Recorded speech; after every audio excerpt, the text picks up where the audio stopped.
መስቀልን ስናከብር ደመራውን መለኮሳችን አይደለም። እሳት ውጡ ተደለው ለከ እንደተባለለት ለዲያብሎስ የእሳት ደመራ ተዘጋጅቶልሃል ብሎታል ኢሳይያስ።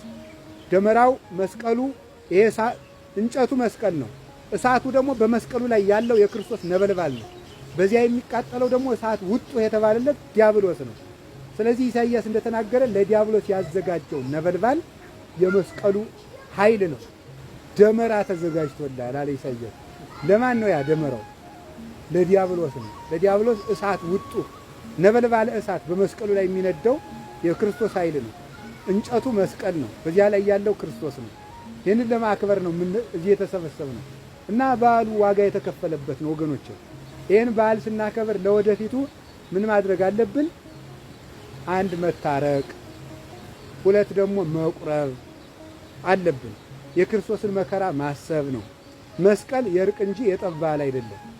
የ5000 ዘመን ጥል ፈርሶ ቂም ይዞ የመስቀልን በዓል ቢያከብሩት ምንም አይደለም። እንደ እባብ መሆን ነው። እባብ እንኳን ሲመስል እኛ አንመስልም እንዴ?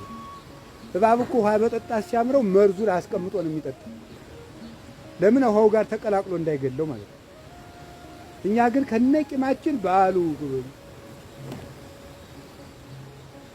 መስቀል አብርሃ በከዋክብት ነው የሚያበራ እንጂ በድንጋይ ያበራ።